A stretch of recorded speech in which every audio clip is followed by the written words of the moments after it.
Bismillahirrahmanirrahim. Assalamualaikum warahmatullahi wabarakatuh. Innal hamdalillah nahmaduhu wa nasta'inuhu wa nastaghfiruh wa na'udzu billahi min shururi anfusina wa min sayyiati a'malina. May yahdihillahu fala mudilla lahu wa may yudlil fala hadiya lahu. Asyhadu an la ilaha illallah wahdahu la syarika lahu wa asyhadu anna Muhammadan abduhu wa rasuluh. Amma ba'd. Pelajaran tafsir As-Sa'di terakhir sampai kalimat As-Sa'di wa li'annahum jama'u baina anna an-nusrati wal hijrati. Sampai situ ya. Nah.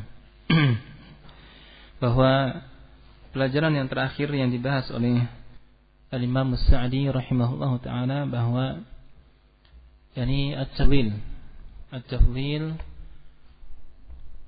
lebih utama siapa antara al-muhajirin dan al-ansar. Siapakah yang lebih utama di antara kedua tersebut di antaranya?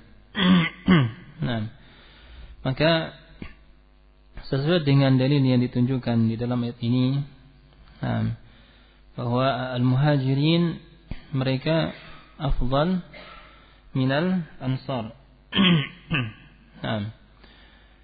Annahum afdal minal ansar, bahwa sahabat muhajirin ya yang meninggalkan Makkah mereka lebih mulia dibandingkan al-ansar.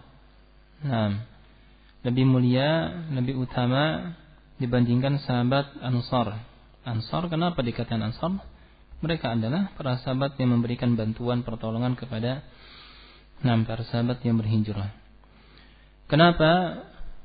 Kemarin kita pelajari bahwa Allah Subhanahu wa taala menyebutkan mereka lebih pertama, lebih awal. Li'anna Allah qaddamahum bidzikri. Lebih awal, lebih dikedepankan dalam penyebutan. Dan juga disebutkan pula bahwa Al-Ansar dalam ayat yang sedang kita pelajari, mereka tidak menjumpai pada dada mereka hajatan. Makna hajatan yang telah kita pelajari apa artinya Druzat? Al-hiqd, al-hasad. Al-Ansar tidak mendapatkan pada qalbu mereka, pada dada mereka, pada jiwa mereka al-hasad. Al-hasad ilaman. Kepada siapa al-hasad ini? Kepada sahabat al-muhajirin tidak ada. Dan tentunya orang yang hasad itu ditujukan biasanya kepada orang yang lebih rendah ataukah kepada orang yang lebih mulia. Isa. Kepada orang yang lebih memiliki keutamaan, orang yang memiliki harta, orang yang memiliki kedudukan lebih. Ada orang yang hasad. Sahabat Ansar diberitakan oleh Allah Subhanahu wa taala, la yajiduna fi sudurim hajatan, tidak ada hajat, tidak ada perasaan benci, tidak ada perasaan dongkol ataukah hasad, ghil dan yang semisalnya dari sinonimnya, tidak ada sama sekali. Mereka betul-betul lapang dada dengan pemberian dari Allah Subhanahu wa taala berupa fadilah yang telah Allah Subhanahu wa taala bagikan kepada mereka dan juga yang telah Allah Subhanahu wa taala berikan bagi sahabat muhajirin. Barakallahu fikum. Dan juga kenapa para sahabat muhajirin mereka lebih afdal, lebih mulia? Karena para sahabat muhajirin mereka jama'u, yang terakhir ini apa? Jama'u baina madza? Baina an-nusrati wa madza?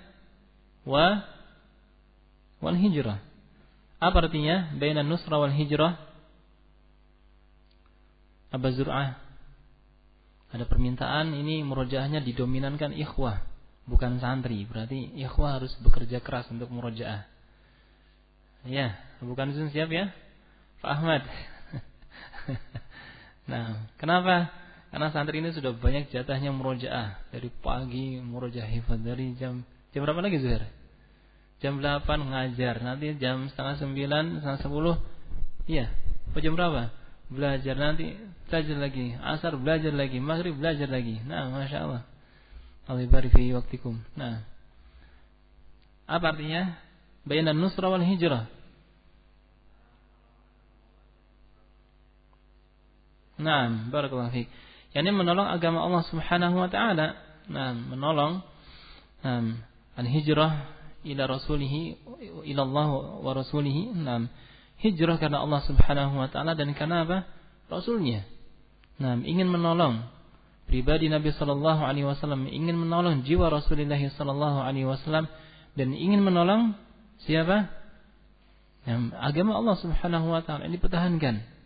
Nah, ini beberapa kelebihan yang dikumpulkan oleh Al-Imam As-Sa'di rahimahullah taala rahmatan wasi'ah. Baik. Kemudian kita masuk pada tafsir berikutnya, qauluhu, dari ikhwah ada yang siap baca? Kita limpahkan sepenuhnya kepada ikhwah. Ada yang bisa? Falyatafaddal. Kita tawarkan dulu ke ikhwah. Mas Aji.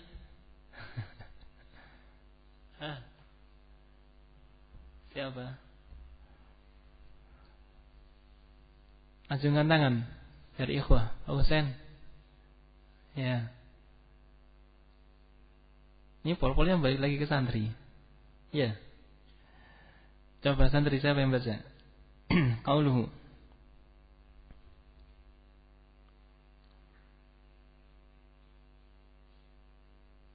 Ayo. Kok hening sekali? Ada orang gak ini?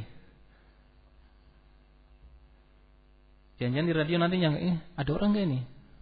Banyak di sini, banyak. 3 lebih maksudnya, banyak. Nah, siapa? Fadhal.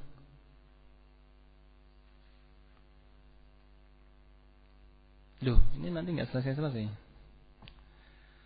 Ayo, gampang. Wa qauluhu man? Nah, Isa.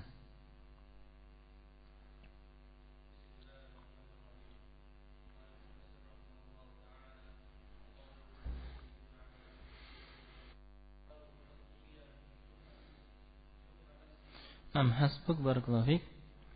Wa qauluhu, dan firman Allah Subhanahu wa taala, wa yu'thiruna ala anfusihim walau kana bihim khasasah. Maknanya wa yu'thiruna, dan mereka, siapa di sini maksudnya? Muhajirin apa Ansar? Wa yu'thiruna man?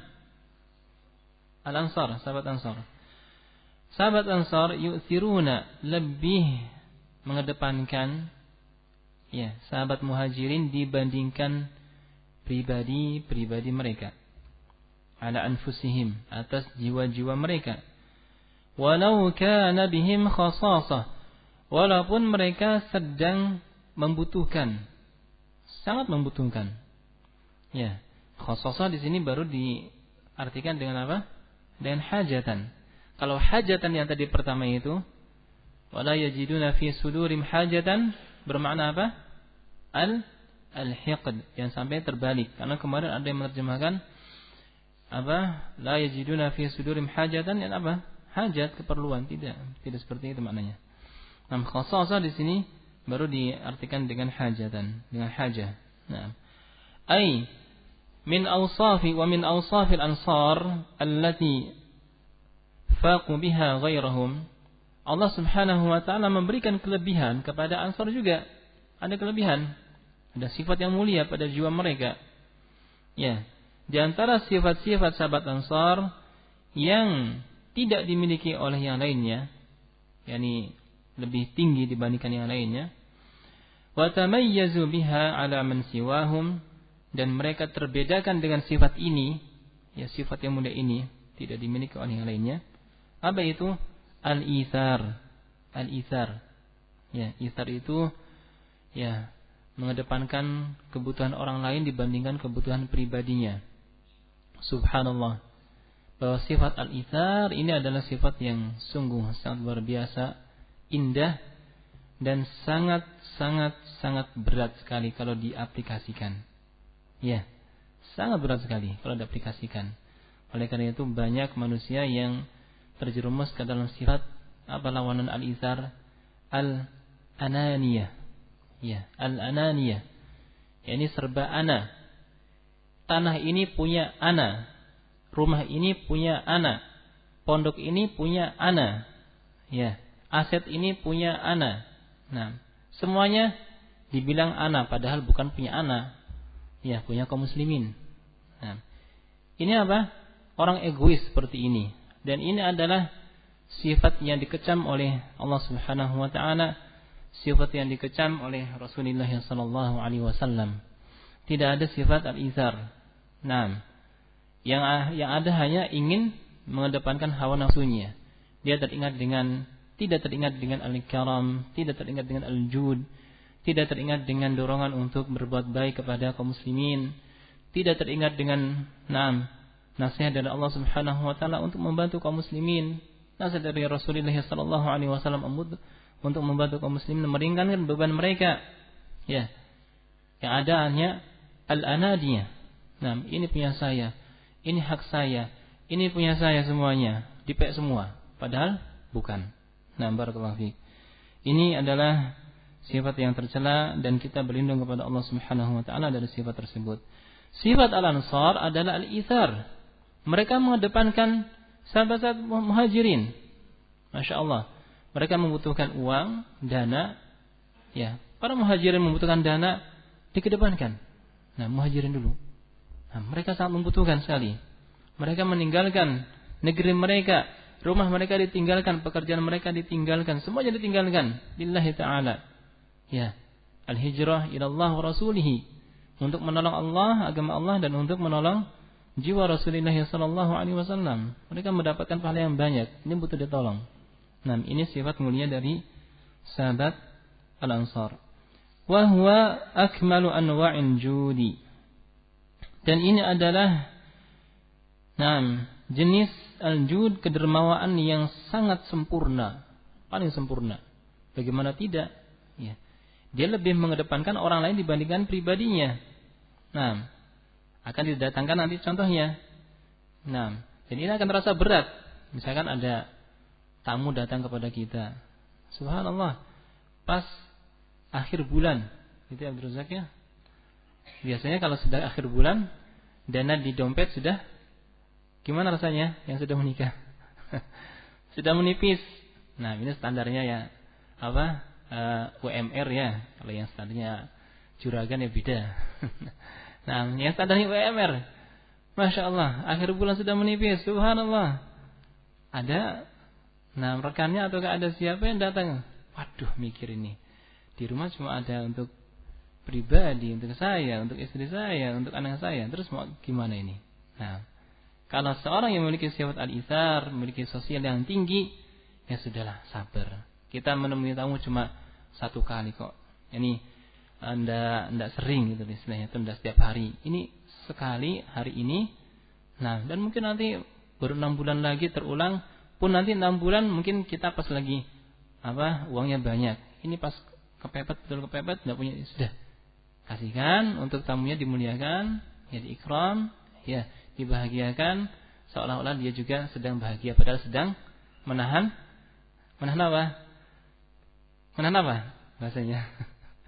Ya, menahan perasaan. Nah, dia sudah berusaha membahagiakan dan dengan mengingat pahala dari Allah Subhanahu wa taala tentunya dia akan tersenyum. Nah, insyaallah ini berpahala besar.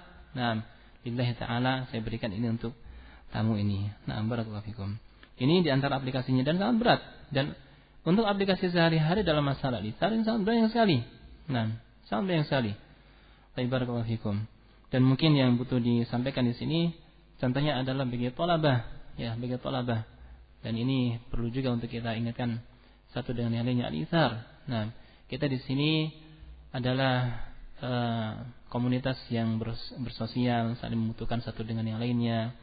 Nah, ada yang diberikan kelebihan berupa ilmu, ada yang diberikan kelebihan berupa harta, ada yang diberikan kelebihan berupa tadris dan seterusnya.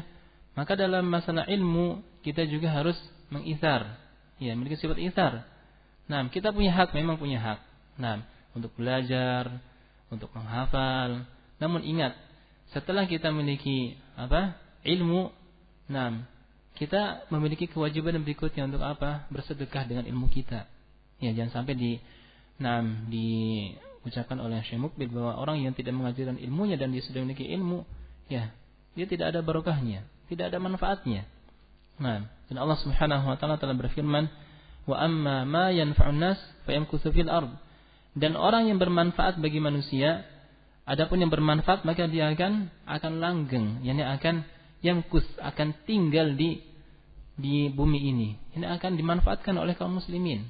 Kalau dia menyendiri dengan ilmunya, tidak dimanfaatkan, tidak diluangkan waktunya untuk hajat kebutuhan kaum muslimin, tentu belajar. Nah, setelah kita berilmu, urutan berikutnya dalam kitab Salasatul Usul? Ad-da'watu ilaih, yang mendakwahkan. Dakwah itu bermacam-macam. Dakwah kepada anak kecil, mengajari al-qiraah, alif, ba, ta. Itu dakwah apa bukan? Yang mengajarkan, yang bahkan pahalanya sangat besar, mengajarkan Al-Qur'an. Jadi jangan minder. Saya nyantri 4 tahun, 5 tahun sudah matan. Akidah wasitiyah sudah hafal, matan terus. Masya Allah, kok pol-polnya jadi pengajar MTA. Jangan. Ya, jangan merasa minder. Itu adalah bekal mereka pertama kali untuk bisa membaca Al-Qur'an. Ya, ketika Anda mengajarkan sampai dia si talib ini mahir, subhanallah, pahala antum mengalir. Dia nanti masuk ke jenjang berikutnya, menghafal juz amma. Menghafal berikutnya ke juz sampai 30 juz selesai. Ya, pahala itu akan mengalir terus, ya, sampai kita meninggal, ya. Nah, sampai meninggal terus pahala itu akan terus mengalir, dan itu sebagai bentuk amalan jariah. Kalau teringat seperti ini rasanya sifat malas ini akan terus terangkat. Kalau kita futur, ingat pahalanya. Mengajar itu pahalanya seperti apa? Subhanallah, di dalam Al-Quran ya ada fadail sangat banyak. Semangat lagi. Futur sedikit misalnya. Dikaji lagi pelajaran dalam masalah mengajarkan ilmu kepada kaum muslimin, semangat lagi. Wahakadha. Dalam kehidupan ini terkadang kita semangat, terkadang kita futur. Ketika futur ini kita harus mencari solusi untuk memompa semangat pribadi masing-masing kita. Wallahu a'lam. Baik. Wa huwa al-ithar bi mahabbin nafsi min al-amwali wa ghairiha. Yaitu mengedepankan orang lain ya dibandingkan mahabbin nafsi, dengan perkara-perkara yang dicintai oleh jiwa. Ya, banyak perkara yang dicintai oleh jiwa. Minal amwal, yang paling sering biasanya harta. Orang bersedekah itu berat. Kenapa? Cinta terhadap harta. Orang ini mengajar berat. Kenapa? Karena akan menyita waktu dia. Dia akan berbuat baik kepada orang lain. Berat. Kenapa? Harus berkorban. Harus berkorban tenaga, harus berkorban uang dan seterusnya. Ini adalah perjuangan. Wa badluha lil ghairi ma'al hajati ilaiha, dan mencurahkan untuk orang lain bersamaan dia membutuhkan kepadanya. Bersamaan dia membutuhkan kepadanya. Bal ma'ad darurah wal khasasah, bahkan sampai tingkatan lebih tinggi lagi, darurah, sangat membutuhkan. Ya, wal khasasah, dan sangat mendesak tingkatannya. Ya, akan dicontohkan dalam kisah sahabat yang mulia di sini. Wa hadza la yakunu illa min khuluqin zakiyyin, dan ini tidak terhasilkan kecuali dari akhlak yang zaki, akhlak yang bersih. Memang keluar dari jiwa yang bersih. Adapun orang yang jiwanya itu sudah busuk, ya, sudah rusak, ya, pikirannya tidak bakal ngurus orang lain. Orang lain itu rusak, orang lain itu sengsara, orang lain itu susah, terserah sudah. Yang penting apa tadi? Ana wa ana. Ini tanah saya, ini uang saya, ini mobil saya, ini aset saya. Terserah mau apa saya. Kalian tidak urus saya. Ini sifat ananiyah. Adapun sifat seorang yang memiliki isar, dia akan memperhatikan kaum muslimin. Subhanallah, mereka butuh disantuni. Ini saya punya kalkulasi kelebihan, sudah kasihkan. Ini si fulan, masya Allah, sedang istrinya sedang butuh ke rumah sakit, sudah mobil sini dikasihkan. Nah, ini dipinjamkan, bukan dikasihkan. Dipinjamkan. Ini sudah pakai sana. Nah, ini ada kendaraan motor, ini si fulan butuh. Ya karena ada sesuatu yang darurat, sudah pakai sana. Nah, hakada. Ini sifat al-itsar, mengedepankan. Ataukah bahkan dia contoh misalkan ada hajat. Ya, ada hajat dengan mobilnya, sekeluarga misalkan. Si fulan tetangganya subhanallah darurat ini. Darurat butuh ke UGD. Sudah, pakai dulu. Nah, acara saya batalkan dulu. Nah, ini sifat al-itsar. Nah, ini sifat al-itsar dan ini adalah sifat yang muncul dari khuluqin zakiyyin, dari akhlak yang bersih, akhlak yang mulia.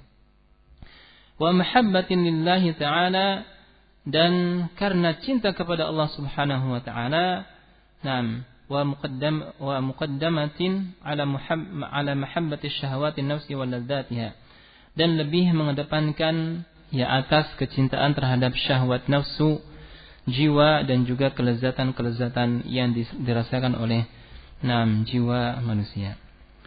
Baik. Wa min dzalika qissatul ansari alladhi nazalat al-ayatu bisababi. Di antaranya adalah bentuk aplikasi al-itsar, kisah seorang Ansari, sahabat Ansar, yang turun ayat ini disebabkannya. Ya, sebab nuzul karena kejadian tersebut. Bagaimana ceritanya? Hina athara dhaifahu bi ta'amihi wa ta'ami ahlihi wa auladihi wa batu jia'an. Ketika dia lebih mengutamakan tamunya ya dengan makanan yang dia miliki dan makanan keluarga serta anak-anaknya. Nah, wa batu jia'an, dan tuan rumah tadi bersama istrinya, bersama anak-anaknya bermalam ataukah tidur dalam keadaan jia'an, lapar. Ya. Dan ingat bahwa zaman dulu itu kalau ya dalam kondisi makanan itu ya dibandingkan dengan zaman sekarang ya lebih melimpah sekarang kan. Nah, para sahabat mereka apa istilahnya, sederhana dalam hidup. Ya, mungkin kalau berbuka kurma, air putih. Nah, kita kalau berbuka subhanallah, nah bermacam-macam, ada sirup, ada gorengan, ada apa lagi? Macam-macam. Ada cilok lah, ada batagor lah, semacam-macam. Ya. Para sahabat zaman dulu mereka sederhana. Baik. Dan ini kalau misalkan mereka tidak konsumsi maka otomatis akan lapar. Nah, demikian. Wal itsar, ya demikian tadi contohnya. Dan insyaallah kalian sudah tahu ya bagaimana kepanjangan dari kisah ini. Ada yang bisa bercerita? Nah, Zuhair bisa bercerita? Lengkapnya insyaallah sudah pernah mendengarkan ceritanya. Nah, di sini As-Sa'di rahimahullah menyebutkan hanya ringkas saja. Jadi tuan rumah itu, sahabat Ansor itu, mengedepankan tamunya atas makanan dia, makanan keluarganya, yang istrinya, dan makanan anak-anaknya. Kemudian tuan rumah ini bersama keluarganya tidur dalam keadaan lapar. Bagaimana ceritanya lengkapnya? Ada yang bisa melengkapi? Abdul Razak coba. Fadhal, bercerita. Ayo. Nah, lampunya dimatikan, lampu rumahnya. Baik, terus ditidurkan. Nah, terus setelah itu tamu datang, kemudian seolah-olah dia makan. Jadi makan bersama dalam kondisi apa? Gelap gulita, tidak lihat. Ya, makan apa, tuan rumahnya makan apa tidak, nggak tahu. Yang jelas tuan ini tamunya asyik makan, lep. Ya, yang tuan rumahnya cuma kelontang, padahal tidak makan apa-apa. Ya, kasihan ya, Isa ya, kasihan. Siap seperti itu Isa? Nah, dicoba ya nanti kalau antum pas mepet banget, ya dipraktekan. Nah, barakallahu fiik. Ini sahabat Ansar yang melakukannya, dan Allah Subhanahu wa taala memuji ya perbuatan Ansar ini, dan tidaklah perbuatan itu terjadi kecuali karena min khuluqin zakiyyin, karena akhlak yang betul-betul suci dan akhlak yang bagus. Aksul atharah, wal itharu aksul athara. Dan sifat al-ithar, sifat egois, ya. Sifat egois itu adalah lawanan al-ithar mengedepankan ya orang lain, ini lawanan dari al-atharah. Ya, al-atharah itu apa? Egois. Ya, istilah lainnya itu apa? Al-ananiyah. Al-ananiyah, serba ana, serba saya. Fal-itharu mahmudun, maka mengedepankan orang lain itu adalah perkara yang terpuji. Nah, siapapun di antara kita, siapapun ataukah di negeri manapun, yang namanya al-ithar itu adalah sifat yang mulia. Ya, pasti akan dinilai ini adalah sifat yang mulia. Nah, apalagi Indonesia termasuk yang negeri yang ramah tamah orangnya, ya apalagi orang-orang Jawa, mereka tahu yang namanya akhlak mulia. Baik. Kalau dikatakan al-ithar, ini terpuji apa tercela? Mereka akan menilai bahwa ini adalah perbuatan yang mahmud, ini adalah perbuatan yang terpuji. Wal atharah madmumatun, dan sifat egois al-ananiyah adalah sifat yang tercela. Ya. Kenapa tercela sifat egois itu? Li'annaha min khisalil bukhli wasyuhhi.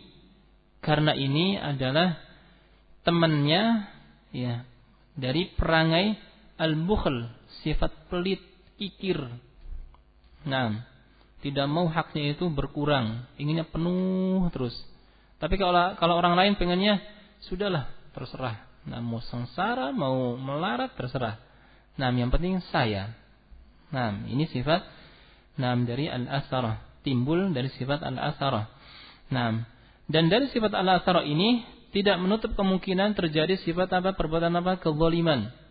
Nah, kezaliman akan timbul dari sifat al-atharah, karena dia tidak memiliki hati nurani yang baik. Ya, istilahnya orangnya tegaan. Yang menzalimi itu sudah sesuatu yang lumrah, tega. Nah, adapun orang yang mengedepankan orang lain, dia akan perhitungan. Saya melukai dia tidak? Saya menyakiti dia tidak? Saya memberatkan dia apa tidak? Saya menyusahkan dia apa tidak? Nah, sudah, lebih baik saya yang susah. Dia sudah, biarkan. Hidup dengan tenang, saya yang susah. Baik. Ataukah kesempatan itu biarlah saya yang susah. Dia biarkan dia senang. Nah, ini sifat al-ithar. Nah, dia sifat al-ithar. Ini adalah sifat yang mulia. Dan kita mohon kepada Allah Subhanahu wa taala untuk diberikan rezeki berupa sifat al-ithar, bukan sifat al-atharah. Al-ithar lawannya adalah al-atharah. Nah, wa man ruziqa al-itharu faqad wuqiya syuhha nafsihi. Barang siapa yang diberikan rezeki berupa sifat al-ithar, maka dia dilindungi oleh Allah Subhanahu wa taala syuhha nafsihi, kepelitan dari jiwanya. Ya, dia akan terhindarkan dari sifat pelit, bakhil, dan dia akan menjadi orang yang derma, ringan tangan, suka membantu, ya tidak menyusahkan orang lain, tidak memberatkan orang lain, ya tidak mengacaukan komunitas, ya tidak mengacaukan masyarakat dan seterusnya. Barakallahu fikum. Wallahu alam, ini mungkin yang bisa kita pelajari pada malam hari ini, semoga bermanfaat. Dan kita lanjutkan pada pertemuan berikutnya setelah daurah ya. Nah, wallahu a'lam. Tafadhalu, barakallahu fikum.